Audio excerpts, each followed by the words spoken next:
Bonsoir tout le monde. Alors j'aimerais tout d'abord remercier chaleureusement la professeure Françoise Combe pour son invitation. C'est un honneur pour moi de donner ce séminaire ici au Collège de France. Et je vais vous parler des galaxies amplifiées par les lentilles gravitationnelles et plus précisément comment comprendre la formation stellaire de l'échelle galactique aux nuages moléculaires. Je profite ici déjà de montrer la magnifique image de l'amas de galaxies SMACS 0223 qui a été récemment observée par le télescope spatial James Webb et qui révèle ici d'incroyables lentilles gravitationnelles qui sont ces arcs que vous pouvez voir autour du centre de l'amas et qui sont précisément ces galaxies lentillées, magnifiées que je vais utiliser pour étudier cette formation stellaire à différentes échelles. Alors, pour commencer, j'aimerais commencer simple, comme Françoise l'a également décrit. Les galaxies sont des systèmes complexes composés de milliards d'étoiles, de gaz, de métaux et de poussières qui sont pris dans les mouvements de rotation à l'échelle galactique. Ces mouvements sont nécessaires pour garder le système en équilibre, mais ces mouvements induisent également des instabilités. Et ces instabilités induisent des compressions gravitationnelles locales du gaz qui mènent à la formation des étoiles. Et les galaxies vraiment apparaissent comme des fabriques géantes transformant l'hydrogène synthétisé lors de la nucléosynthèse primordiale peu après le Big Bang en étoiles. Alors, pendant leur cycle de vie, les étoiles produisent des éléments lourds qui sont éjectés à leur mort dans le milieu interstellaire, qu'elles enrichissent en métaux et en poussière. Et ce gaz enrichi est alors utilisé pour former de nouvelles étoiles, et ainsi de suite. Depuis la formation des premières galaxies, il y a quelques 13 milliards d'années, les étoiles, le gaz, les métaux et les poussières ont évolué autour du canton cosmique pour former ces grandes structures galactiques qu'on observe aujourd'hui. Alors, ces différentes composantes des galaxies sont révélées à l'aide d'observations multilongueurs d'onde obtenues avec des télescopes au sol et dans l'espace. Alors, vous savez que les étoiles brillent dans leur rayonnement ultraviolet et optique, et le rayonnement ultraviolet ionise le gaz d'hydrogène qui, alors chauffé, émet dans l'optique. Les étoiles, ça c'est important parce que je vais en beaucoup parler, se forment à partir du gaz moléculaire froid avec des températures inférieures à 100 Kelvin. Et ce gaz froid émet en longueur d'onde millimétrique via l'émission des molécules de monoxyde de carbone.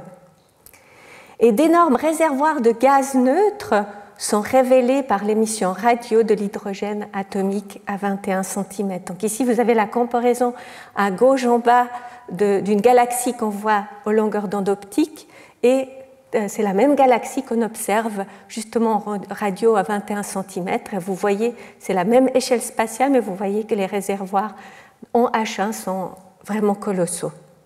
Et finalement, les poussières, bien qu'on ne les aime pas parce qu'elles obscurcissent fortement le rayonnement optique, sont extrêmement brillantes dans l'infrarouge. Elles sont en fait chauffées par l'émission des étoiles et elles émettent alors via le rayonnement thermique du corps noir. Donc ici, on voit la fameuse galaxie Sombrero, où on voit ce disque en rouge qui sont en fait ici représentés par l'émission infrarouge des poussières. Et les observations du radio à l'ultraviolet, c'est vraiment essentiel pour suivre et comprendre le processus et les interactions qui transforment toutes les composantes galactiques, donc étoiles, gaz et poussière. Alors, les galaxies présentent une variété de morphologies, comme a aussi montré Françoise. On les classifie dans le diagramme de Hubble, introduit en 1926 par Edwin Hubble, puis remanié en 1959 par De Vaux-Couleur, selon les catégories suivantes: les galaxies irrégulières à gauche, les spirales, les lenticulaires et finalement, à droite, finalement les elliptiques à gauche. Ces différentes morphologies vraiment représentent le tableau de ce que j'appelle le zoo galactique actuel, et elles résultent vraiment d'une variété de séquences évolutives observées à différents moments de l'évolution galactique. Alors, pour construire cette séquence évolutive des galaxies, on ne peut malheureusement pas, comme vous le savez, suivre l'évolution d'une galaxie depuis sa formation, il y a plusieurs milliards d'années, jusqu'à aujourd'hui. On peut seulement reconstruire l'évolution des galaxies à partir d'observations faites à différentes époques cosmiques. Alors ici, je représente l'évolution cosmique de l'univers par cette pyramide à l'envers où on a le Big Bang. Et chaque base de la pyramide correspond à différents temps cosmiques. Et justement, on les appelle, ces temps cosmiques, on les dénomme souvent redshift ou décalage spectral vers le rouge. Et puis c'est seulement en utilisant cette séquence, ces observations à différents redshifts qu'on peut essayer de reconstruire l'évolution de ces galaxies au cours du temps. Alors, grâce au télescope spatial James Webb, lancé en décembre 2021, on détecte maintenant des galaxies qui sont potentiellement à des décalages spectraux de l'ordre de 16, soit lorsque l'univers n'était âgé que de quelques 240 millions d'années. Donc on est capable actuellement de sonder près de 99% de l'âge de l'univers et c'est à nous maintenant de reconstruire, depuis la formation des galaxies, l'évolution de ces galaxies. Alors on observe les galaxies que ces galaxies lointaines, jeunes, à haut redshift, ont des propriétés fondamentalement différentes des propriétés physiques des galaxies actuelles proches. Alors je vais essayer de vous résumer quelles sont ces principales différences. Alors premièrement, comme l'a montré de nouveau déjà Françoise, les morphologies des galaxies à haut redshift apparaissent différentes, elles sont perturbées par rapport à celles de galaxies proches, et cela particulièrement en redshift entre 1 et 3. Pourquoi à ces redshifts-là? Parce que les observations actuelles permettent encore de bien les résoudre spatialement pour décrire leur morphologie. On observe en fait que la fraction des galaxies irrégulières augmente avec le redshift, alors que la fraction des galaxies avec des disques spiraux, elle décroît avec le redshift. On observe aussi que globalement, les galaxies lointaines, jeunes, sont plus compactes que les galaxies proches.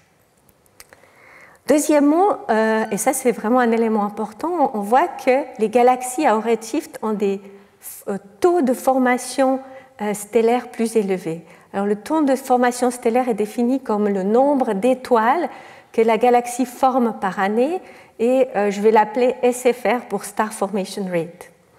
Alors, la majorité des galaxies observées suivent en fait ce qu'on appelle une séquence d'évolution dans l'espace des masses en étoiles et la SFR, justement le taux de formation stellaire, qu'on appelle la séquence principale des galaxies et qui montre que plus une galaxie est massive, plus en fait elle forme d'étoiles.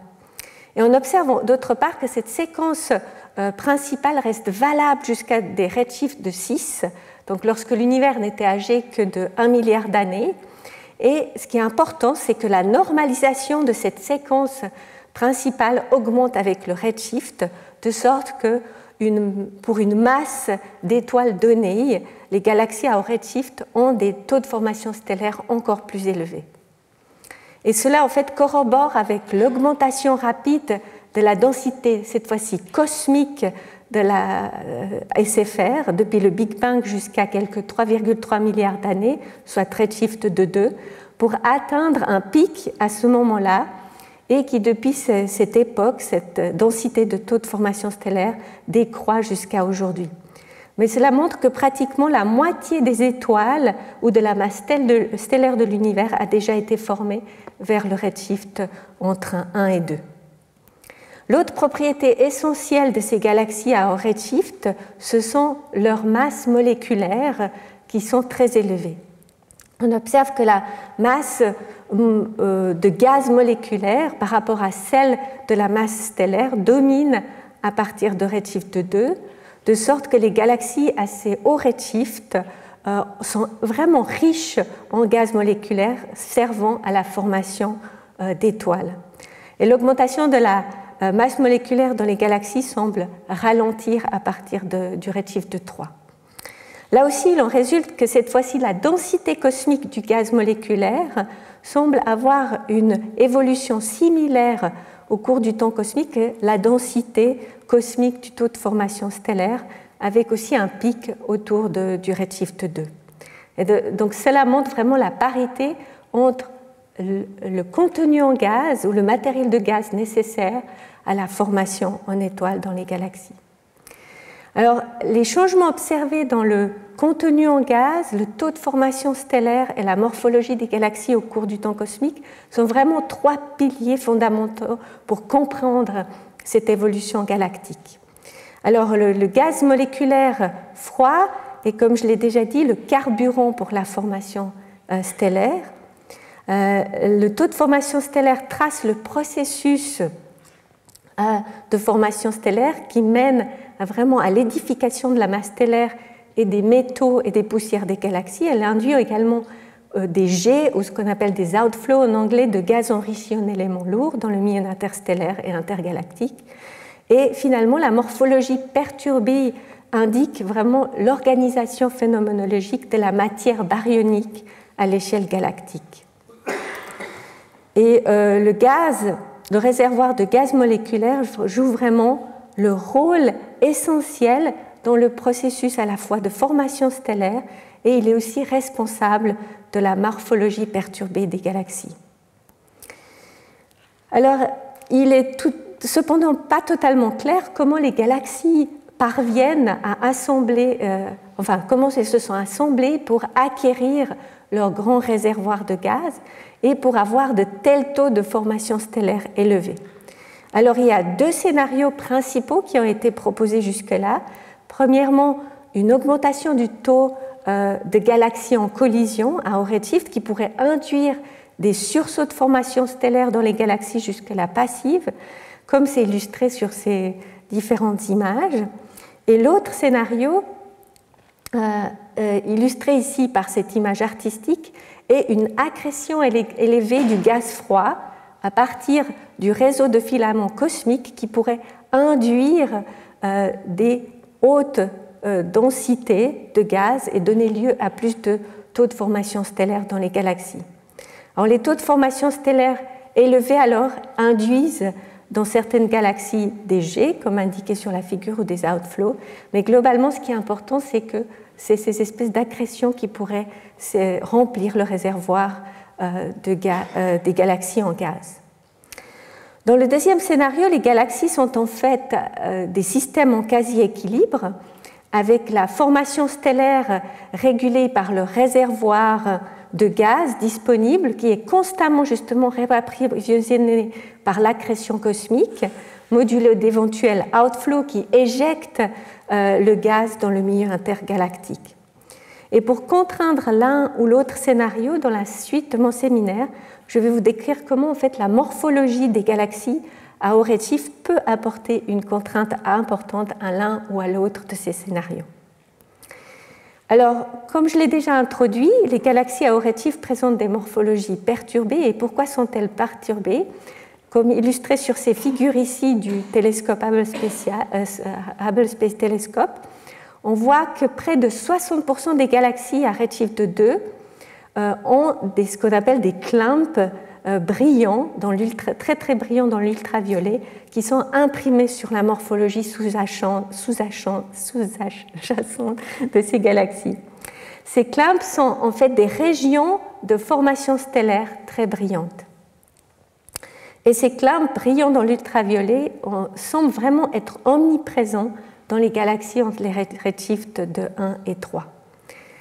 Et il semble même que les clumps sont également omniprésents dans les galaxies à bien plus haut redshift, car observés à moins de 1 milliard d'années après le Big Bang, comme récemment révélé par les nouvelles images du télescope James Webb. Donc, l'étude de ces clumps ou de ces régions de formation stellaire est importante pour différentes raisons. La première, pour déterminer comment les galaxies ont assemblé leur masse, soit via, comme je l'ai dit, des collisions de galaxies ou un processus plus séculaire avec les accrétions de gaz. Et ceci parce que si les clumps sont des galaxies satellites accrétées suite à un événement de collision entre les galaxies, ils sont plutôt traceurs de collision entre galaxies. Par contre, s'ils sont formés vraiment localement in situ dans les galaxies hautes, ils tracent plutôt un processus disséculaire. D'autre part, ces clamps sont importants pour comprendre le changement morphologique des galaxies parce qu'ils pourraient participer à la formation des bulbes galactiques. Ils permettraient également de contraindre le processus de formation dans les galaxies stellaires, dans les galaxies distantes.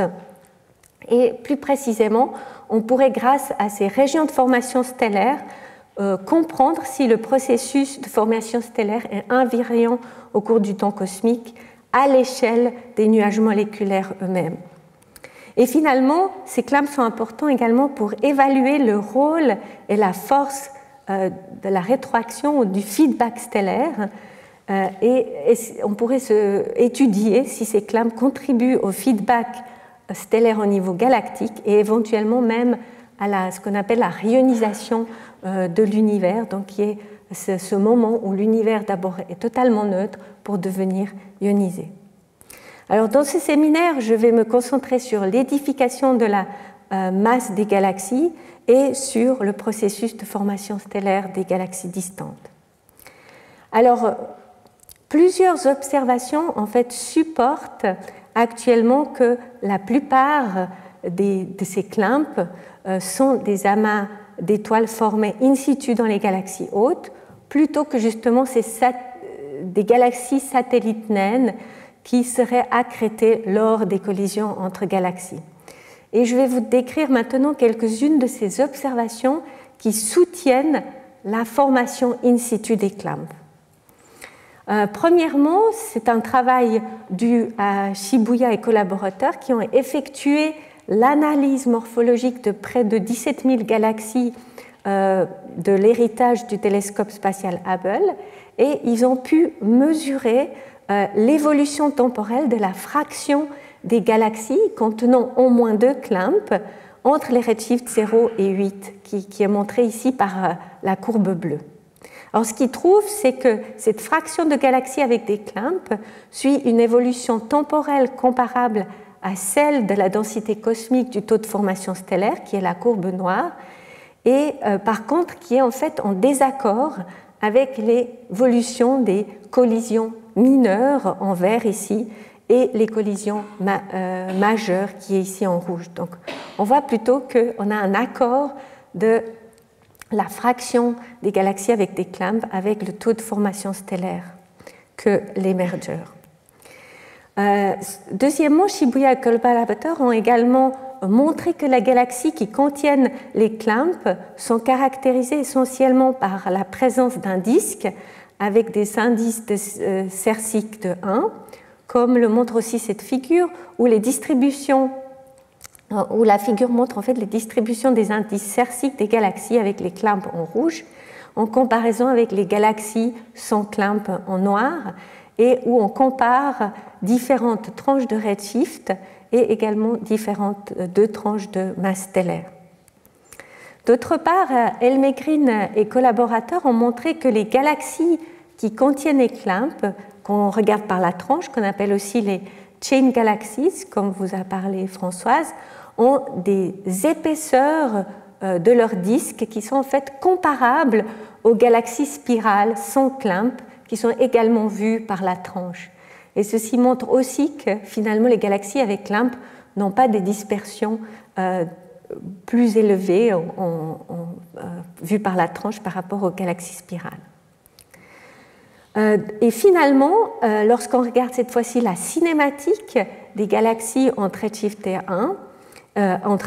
1 et 3, on voit que la majorité de ces galaxies sont dominées par la rotation, et ceci également pour les galaxies qui contiennent les clamps. Et entre les redshifts 1 et 2, on trouve en fait qu'une fraction de près de 60% des galaxies qui sont dominées par la rotation, comme le montre cette figure. Cependant, j'aimerais préciser, c'est important que ces disques en rotation en redshift sont très différents des disques locaux actuels, car ils sont vraiment caractérisés, en plus de la rotation, par des grandes dispersions de vitesse. Cette figure montre en fait les grandes dispersions des vitesses qui sont mesurées dans les disques au redshift, qui atteignent des valeurs de 80 km par seconde au redshift de 3, en comparaison avec les dispersions des vitesses de 10 à 20 km par seconde qu'on mesure dans les galaxies proches. Alors, quelle est l'origine d'une telle turbulence à l'échelle galactique?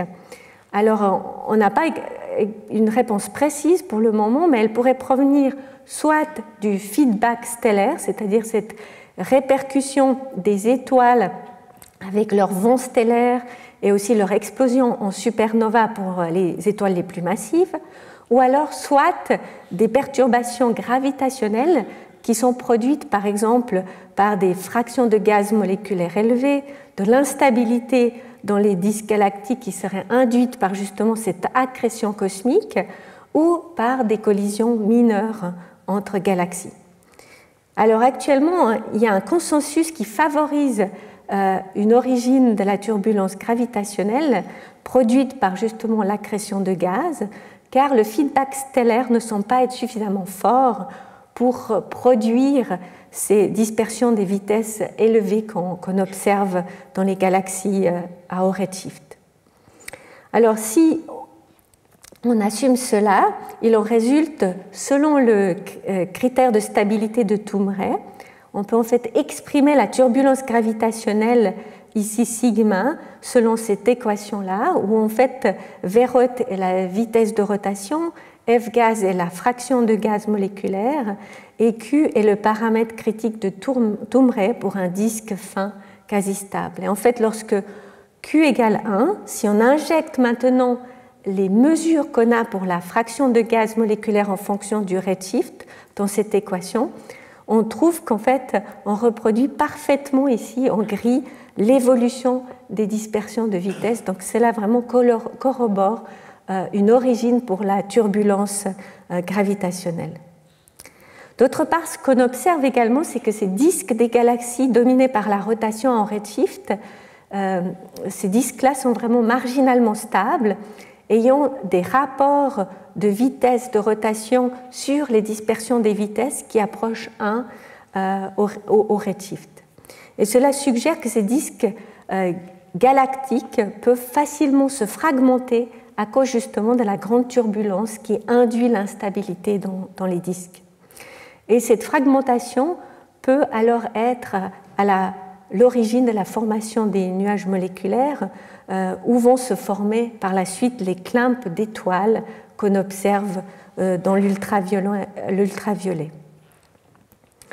Alors sur la base des simulations numériques, il a été en effet montré que les disques galactiques turbulents à haut redshift, soumis à de violentes instabilités gravitationnelles causées par d'intenses accrétions du gaz froid, se fragmentent pour former des nuages de gaz qui, suite à leur effondrement, vont former les clumps d'étoiles que l'on observe. Alors je montre ici les cartes de densité de gaz obtenues dans les simulations de Tamburello et collaborateurs pour une galaxie de masse stellaire de 4 × 10 puissance 10 masse solaire avec une vitesse de rotation de 200 km par seconde et une fraction de gaz typique de 50% en redshift de 1 à 3. Alors ces cartes de densité illustrent la formation des clumps denses qui apparaissent ici en rouge et lors du processus vraiment de fragmentation du disque galactique en fonction du temps cosmique. Alors, Valentina Tamburello et collaborateurs ont investigué la dépendance de la fragmentation des disques galactiques en fonction de différents paramètres physiques tels que la fraction de gaz, la masse stellaire et le feedback dans les galaxies. Et ils ont montré en particulier que la fragmentation dépend fortement de la fraction de gaz. Donc ici, vous avez des simulations pour deux fractions de gazeuses, une à 30% et une à 50%. Et ce qu'on voit, c'est qu'en dessous de 30% de la fraction de gaz moléculaire, le disque ne se fragmente plus et les clumps ne se forment pas. Ils ont également montré que la fragmentation augmente avec la masse stellaire du disque. Donc ici, de nouveau, il y a 3 simulations pour différentes masses stellaires. Et là aussi, ils ont pu montrer que la fragmentation n'a lieu qu'au-dessus d'une masse minimale d'environ 10 puissance 10 masses solaires. Et finalement, le feedback a également un impact important sur la fragmentation des disques galactiques, comme illustré sur ces cartes de densité de gaz, de nouveau. Alors, avec un feedback standard, qui sont les figures du haut, les clumps se forment et disparaissent après 500 millions d'années, alors qu'avec un feedback très fort, la fragmentation est même complètement empêchée. Et sans feedback, c'est la figure du bas, les disques galactiques se fragmentent complètement et les clumps se forment vigoureusement. Par conséquent, vraiment, les clumps et leur durée de vie peuvent également servir à contraindre la force du feedback vraiment à l'échelle galactique. Alors, quelles sont vraiment les propriétés physiques de ces clumps brillants dans l'ultraviolet? Alors, initialement, ils ont été considérés comme étant très massifs, avec une masse stellaire médiane de l'ordre de 10 puissance 8 à 10 puissance 9 masses solaires et des tailles supérieures à 1 kg par sec. Cependant, ce paradigme initial a été révisé lorsqu'on a mesuré les propriétés des clumps dans les galaxies justement subissant les effets de fortes lentilles gravitationnelles et également dans les galaxies observées lors de sondages profonds avec le télescope spatial Hubble. Alors, dans le cas de fortes lentilles gravitationnelles, les observations pour les galaxies distantes peuvent atteindre des résolutions spatiales sous le kiloparsec et par conséquent, l'effet possible de superposition de ces clumps est levé et on peut vraiment mesurer les masses et les tailles intrinsèques de ces clumps.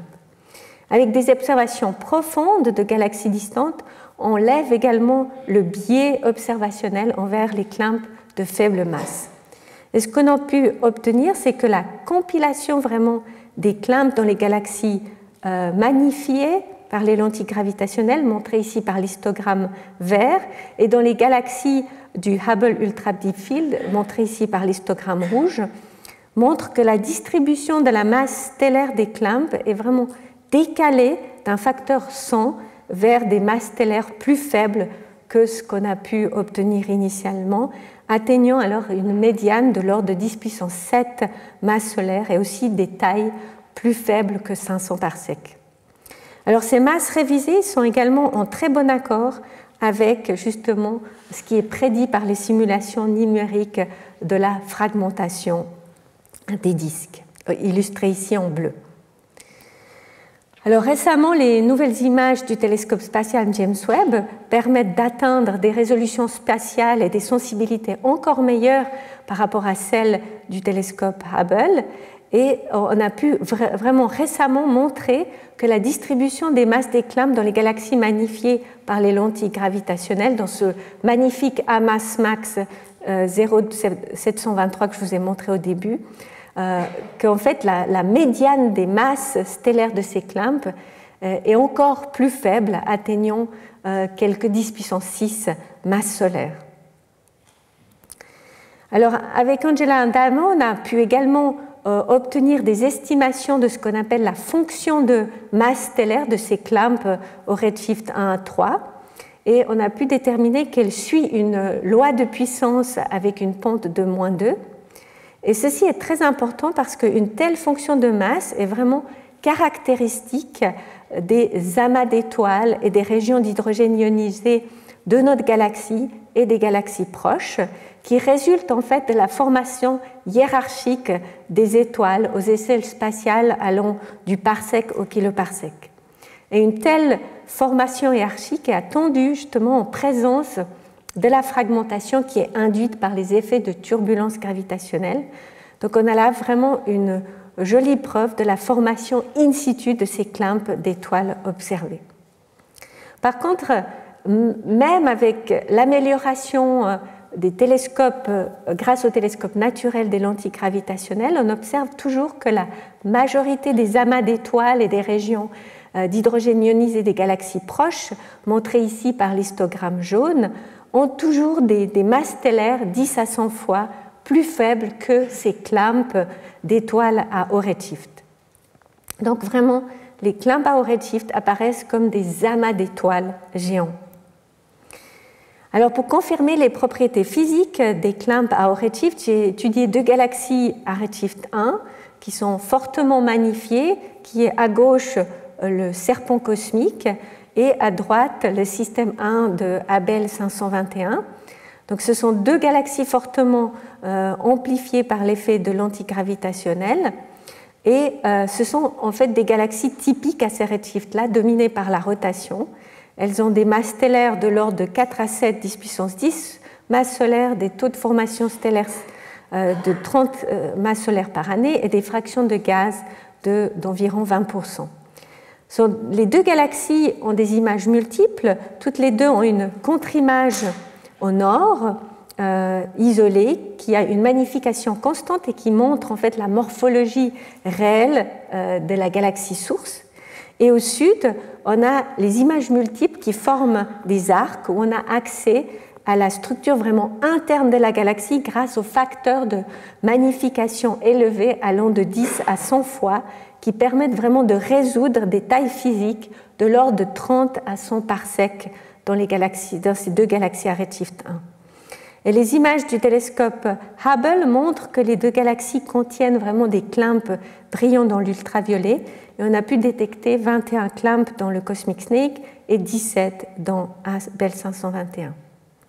Alors, les 2 galaxies confirment que les clumps ont des tailles physiques entre 30 parsecs à 300 parsecs et une masse stellaire médiane de l'ordre de 10 puissance 7,5 masses solaires. Et ce qui est intéressant, c'est que lorsqu'on compare les clumps identifiés dans les arcs qui bénéficient de ces grands facteurs d'amplification avec ceux détectés dans la contre-image peu magnifiée, qui sont ici les carrés verts, on voit que ces derniers ont systématiquement des tailles supérieures à 300 parsecs et également des masses en moyenne qui sont 5 fois plus grandes, comme illustré ici par l'histogramme vert pour les masses des clumps de la contre-image, avec l'histogramme orange des masses des clumps fortement amplifiées dans l'arc. Donc on voit vraiment que si on atteint des bonnes résolutions spatiales, on peut vraiment déblender ou décorréler quelques clumps qui peuvent être superposés dans ces galaxies sans résolution spatiale. On trouve que les clumps contiennent environ 15% de la masse stellaire des galaxies hautes, mais que jusqu'à 20 à 50% de la formation stellaire récente totale des galaxies hautes se passe à l'intérieur de ces clumps. Pour les clumps de la galaxie Abell 521, on a pu aussi déterminer les âges des clumps à partir des feats de la distribution de l'énergie spectrale. Et on voit que ces clumps sont âgés entre 10 et 200 millions d'années seulement. Et en comparant en fait les âges de ces clumps avec le temps d'effondrement qu'il faudrait pour ces clumps pour s'effondrer sur eux-mêmes, on peut en fait constater que près de 90% de ces clumps, bien que massifs, sont en équilibre gravitationnel. Et finalement, globalement, ces clumps à haut redshift ont des densités surfaciques de masse stellaire entre 100 et 10 000 masses solaires par parsec carré, de sorte que plusieurs ont des densités en fait comparables à celles des amas d'étoiles jeunes observés dans notre galaxie ou dans les galaxies proches, qui ont de l'ordre de 1000 masses solaires par parsec carré. Et ceci est assez surprenant, sachant que les amas proches ont des masses de 10 puissance 5 masses solaires pour une taille médiane seulement de 4 parsecs, alors qu'ici, on a ces clumps à haut redshift ont des densités tout aussi élevées, alors que finalement, ils ont des tailles 10 fois plus grandes que celles des amas d'étoiles proches.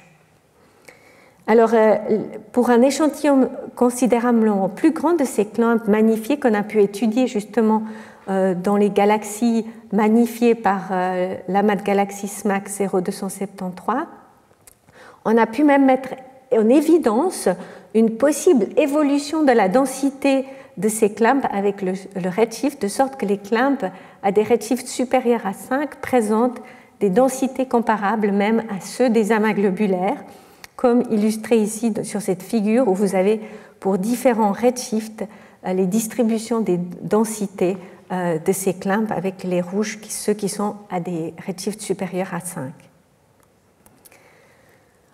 Vraiment, l'échantillon des clumps modifiés a vraiment récemment considérablement été agrandi entre les redshifts de 2 et 8.5 grâce aux amas de galaxies qui ont été observés à la fois par le télescope spatial Hubble et le James Webb.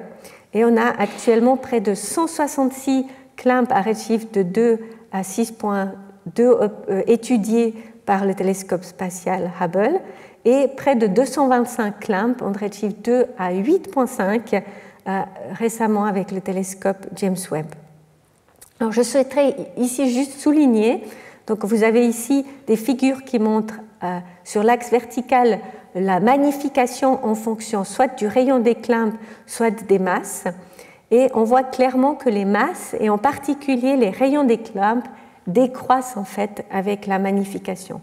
Donc cela montre de nouveau, comme je vous ai déjà dit, que plus la résolution angulaire et spatiale s'améliore, plus on parvient à résoudre des clumps plus petits de pair justement avec la formation stellaire hiérarchique. Et actuellement, on atteint donc des masses légèrement inférieures à 10 puissance 5 pour les clumps les moins massifs.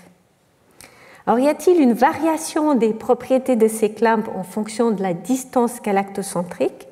Alors, dans le Cosmic Snake, on trouve que les clumps les plus massifs et les plus denses sont proches du centre galactique. Et ces clumps-là, aussi proches du centre galactique, sont également les plus âgés. Et cela suggère qu'en fait, les clumps les plus denses survivent assez longtemps pour avoir le temps de migrer vers le centre galactique et éventuellement contribuer à la formation du bulbe galactique.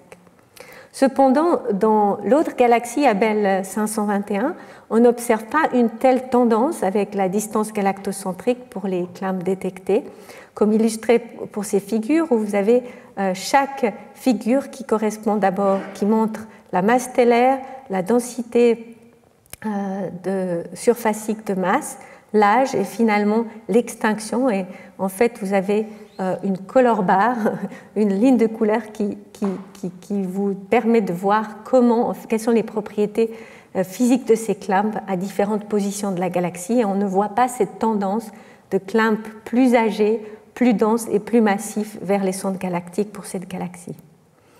Alors, pour résumer les résultats relatifs à la première question de comment les galaxies ont assemblé leur masse soit via des collisions de galaxies ou un processus séculaire, on trouve que les clumps sont majoritairement formés in situ dans les galaxies distantes et supportent donc l'évolution séculaire des galaxies plutôt que celle induite par les collisions entre galaxies.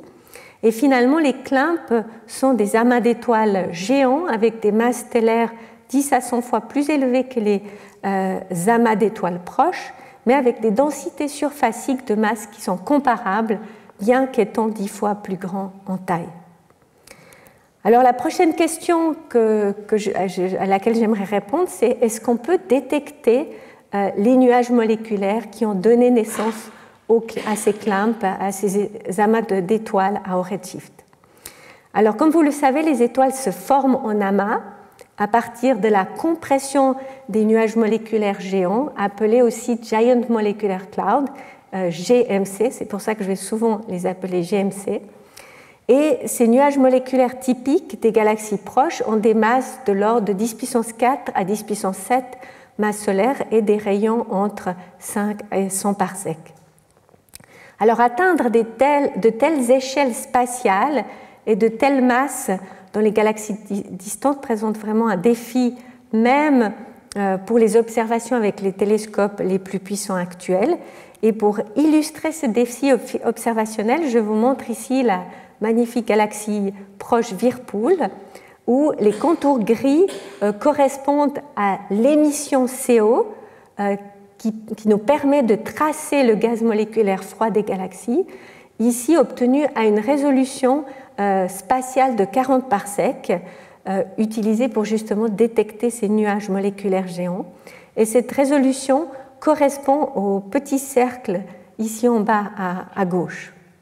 Alors jusqu'à présent, les observations faites aux plus grandes résolutions spatiales avec l'interféromètre ALMA au redshift supérieur à 1 sont de l'ordre de 0,04 arcs-secondes et cela correspond à quelques 200 parsecs à ces redshifts-là, comme montré par le petit cercle vert.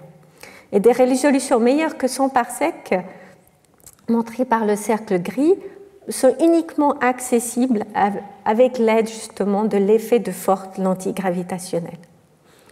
Alors nous avons entrepris justement la recherche avec Françoise Combe de ces nuages moléculaires dans 2 galaxies magnifiées, de nouveau le Cosmic Snake et le système 1 de Abell 521, que je vous ai déjà présenté. Et on a observé avec ALMA l'émission CO dans la transition 3.2 à la même résolution spatiale que les images du télescope spatial Hubble. Et ici, justement, les détections de l'émission CO sont montrées par les contours jaunes ou blancs superposés sur les images du Hubble Space Telescope. Alors, on détecte pour la première fois de nombreux nuages moléculaires avec ALMA, comptant au total 17 GMC dans la galaxie du Cosmic Snake et 14 dans la galaxie Abell 521. Et quelles sont les propriétés physiques de ces GMC à redshift 1 et comment se comparent-ils avec ceux détectés dans les galaxies proches? Alors le mieux pour les comparer est de considérer ce qu'on appelle les relations d'échelle de Larson, qui sont vraiment la référence pour les GMC proches. Alors ici à gauche, je montre la première relation de Larson, où on a justement les GMC proches qui sont représentés par les points gris et qui montrent une dépendance linéaire de la masse moléculaire avec le rayon des GMC, impliquant vraiment une densité surfacique de masse constante pour ces GMC d'environ 100 masses solaires par parsec carré. La seconde relation, qui est représentée à droite, montre la deuxième relation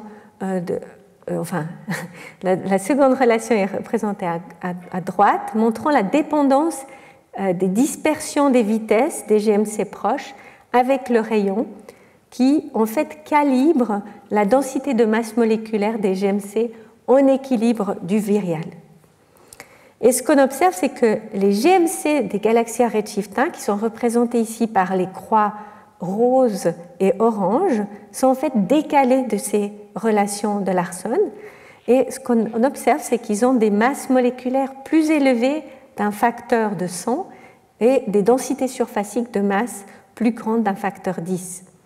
Ils ont également des dispersions des vitesses plus larges, ce qui est attendu s'ils sont en équilibre du viriel, étant donné que justement on a assez grande densité. Et en effet, malgré les propriétés physiques, ils restent gravitationnellement liés en équilibre du viriel. Alors, une manière facile d'évaluer si les GMC sont vraiment en équilibre du viriel est de tracer ce qu'on appelle le coefficient C, qui est le rayon sur la dispersion des vitesses, qui doit suivre une relation affine de pente 1 avec la densité surfacique de la masse moléculaire si ces GMC sont en équilibre de viriel. Et dans une limite de 2 à 3, qui est notée ici par les droites en points trétillés, on considère que les GMC sont justement en équilibre, étant donné que 0,4 dex est l'erreur typique sur les mesures dans cet espace de paramètres. Alors, ce qu'on trouve, c'est que les nuages moléculaires du Cosmic Snake, 14 d'entre eux sont gravitationnellement liés et 11 pour la galaxie Abell 521. Et cela vraiment indépendamment de ce fameux facteur de conversion CO hydrogène moléculaire, même si on considère une valeur de 1 qui est typique pour les galaxies à sursaut de formation stellaire, ou la valeur de 4,36 pour la Voie lactée. Alors si on revient aux relations de Larsen, on trouve que en fait, ce décalage des GMC à haut redshift est en fait similaire à celui observé pour les GMC qu'on détecte dans les galaxies proches, mais des galaxies qui sont celles en collision ou les galaxies à starburst, à sursaut de formation stellaire, qui sont ici représentées par les points noirs. En fait, ces GMC-là ont des propriétés physiques similaires à ceux des galaxies distantes. Et cela supporte quelque chose d'important, c'est que l'on pense que l'environnement ambiant des galaxies affecte les propriétés physiques des GMC qui sont détectées. Alors pourquoi on pense cela? C'est qu'en fait, les grandes dispersions des vitesses qu'on mesure dans les GMC à haut redshift reflètent en fait une pression cinétique interne élevée que l'on peut calculer selon l'équation qui est donnée ici, si on assume que les GMC ont une morphologie sphérique. Alors ce qu'on voit, c'est qu'en fait les GMC à haut redshift, qui sont de nouveau ces croix orangées et violet et roses, ont des pressions 100 fois plus grandes en comparaison aux pressions qu'on mesure dans les GMC des galaxies proches, qui sont ici les points gris. Et ceci en fait en accord avec la pression hydrostatique qui est 1000 fois plus forte dans les disques galactiques à redshift 1 par rapport aux disques de la Voie lactée. Donc par conséquent, en fait, à leur formation, les GMC doivent ajuster leurs propriétés physiques, c'est-à-dire leur turbulence, leur pression et leur densité, aux conditions ambiantes du milieu interstellaire qui sont caractéristiques pour chaque galaxie, afin vraiment d'assurer leur survie. Parce que si on plongeait un GMC typique de la Voie lactée dans le milieu interstellaire d'une galaxie lointaine, qui ont justement ces grandes pressions hydrostatiques et cette grande turbulence, ces GMC locaux seraient complètement rapidement détruits parce qu'ils seraient comprimés par justement ces grandes pressions hydrostatiques.